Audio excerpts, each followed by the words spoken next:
بسم اللہ الرحمن الرحیم۔ السلام علیکم، ہمارے چینل میں خوش آمدید ناظرین۔ آج آپ کے لیے میں انتہائی خوفناک، سنسنی خیز اور دلچسپ کہانی لے کر آئی ہوں، لیکن کہانی شروع کرنے سے پہلے آپ سے گزارش ہے کہ اگر آپ ہمارے چینل پر نئے ہیں تو ہمارے چینل کو ضرور سبسکرائب کیجیے تاکہ آپ کو ہماری ویڈیوز سب سے پہلے ملیں۔ میں تقریباً 19-20 سال کے عرصے کے بعد اس گاؤں میں آیا تھا۔ یہ میرا آبائی گاؤں تھا اور دریائے نیلم کی پچھلی جانب کے بہت سارے گاؤں میں سے ایک گاؤں تھا، لیکن میں اپنے والدین کے ساتھ ان کے روزگار کی خاطر شہر میں جا بسا تھا، جہاں میں نے اپنے والدین کے ساتھ زندگی کا کچھ حصہ گزارا تھا۔ اس گھر کو ہمارے والدین نے کسی سے خریدا تھا اور مکان خریدنے کے بعد بہت عرصہ اس میں رہے، پھر وہ شہر میں شفٹ ہو گئے تھے۔ اس عرصے میں ہمارا یہ آبائی گھر کبھی خالی پڑا رہا اور کبھی ہم کچھ دنوں کے لیے خوشی غمی کے موقع پر وہاں چلے آتے۔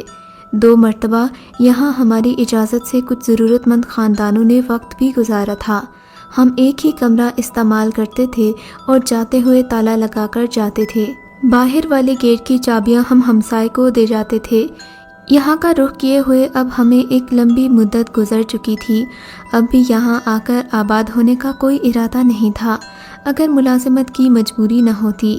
مجھے یہاں پاس ہی گاؤں میں اچھی سرکاری ملازمت مل گئی تھی، لیکن تاحال میں اکیلا ہی یہاں آیا تھا تاکہ گھر کو اچھی طرح دیکھ بھال لوں، صفائی وغیرہ کا کام کروا دوں اور کچن کا ضروری سامان اور سلنڈر وغیرہ کا انتظام کر لوں، کیونکہ یہاں گیس کی سہولت موجود نہیں تھی۔